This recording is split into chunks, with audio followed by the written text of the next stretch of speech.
aba directors bo muri Amerika baravunika cyane kubera ko aba directors benshi bo muri Amerika bayobora aya mafilime n'amafilime ba Scott Adkins. Aba directors bashaka ibintu byinshi bya nyabyo. Niyo mpamvu uyu munsi nabateguriye utuntu dutangaje twabereye kuri set kuri filime bita Itangaje kabiri, ndetse n'amafaranga yenjeje, ndetse nuko yagiye ikinwa mu buryo bugiye butandukanye. Birasaba kutangira nanjye ugasozanya nanjye ku musozo w'iki kiganiro. Ndaza kubwira akantu gatoya. Itangaje kabiri ni filime yakinwe muri 2016 ikinwa n'uwo bita Scott Adkins uwo benshi mukunze kwita Mutebutse. Filime Itangaje kabiri ubundi ni inkuru iba ari ya Wes. Uyu Wes aba ari imfungo. Uyu Wes aba yarahoze ari mu gisirikare cy'inararibonye, ariko Wes ajya muri Myanmar ashakisha amafaranga n'ubuzima bushya, ariko aza kwisanisha n'abantu b'abakire bakina umukino mubi cyane bari uguhiga umuntu nk'inyamaswa. Uyu Wes bamuha amahirwe yo gutsinda imikino 3 yo kurokoka mu ishyamba, ariko ibyo abatari bazi ni uko uyu Wes aba atari umuntu usanzwe, aba ari umuntu wiyemeje kurwana kugeza ku ndunduro. Ubundi iyi filime igaragaza urugamba, ubuhanga mu mirwano no guharanira ubuzima bwiza. Ubundi director w'iyi filime bamwita Lane. Uyu director azwi cyane muri filime za action na martial arts, cyane izisohoka direct to video. Uyu azwiho gukora filime zihuta, gushyira imbere imirwano nyayo real stunt. Uyu azwiho no kudakoresha CGI nyinshi.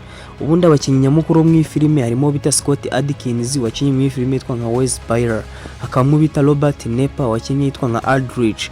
Uyu Aldrich aba ari umugome mukuru ari nawe villain w'iyi filime. Tugasangamo bita Lona Mitra uyu yakinnye yitwa nka Sophia muri iyi filime. Tugasangamo bita Temuera Morrison uyu yakinnye yitwa nka Hagen mu iyi filime.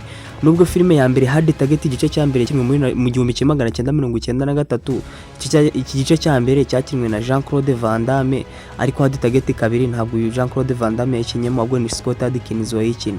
Mbere ko tujya mu bindi bintu, reka turebe behind the scene cyangwa se uko bayikinnye iyi filime inyuma ya kamera.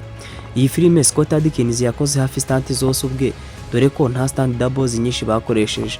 Imirwano myinshi yakoreshejwe mu mashyamba nyayo mu bushyuhe bwinshi, ari nabyo byagiye bigora abakinnyi benshi. Iyi filime yakoreshejwe martial arts nyinshi harimo kickboxing n'indi mirwano itandukanye. Ahangaha kamera yari yegereye cyane ku buryo imirwano yose wayibonaga neza kandi igaragarira buri wese. Iyi filime nta green screen nyinshi bakoresheje, agi byinshi byari imirwano ya nyayo. Ibi nibyo bituma filime ikundwa n'abakunda action, kandi aba bantu bakunda action bakunda filime itari ibihimbano cyane. Ubundi dusanga ko Itangaje kabiri ntiyasohotse muri filime za cinema, ahubwo yasohotse direct to video ndetse na streaming arizo zanyuze kuri DVD, Blu-ray na online. Amafaranga yinjije nyayo ntiyatangajwe ku mugaragaro, ariko yinjije neza ku rwego rwa home entertainment. Iyi filime yagize isoko rikomeye mu bakunzi ba Scott Adkins. Ikindi yafashije kongera izina rye nk'umukinnyi w'inararibonye muri action movies.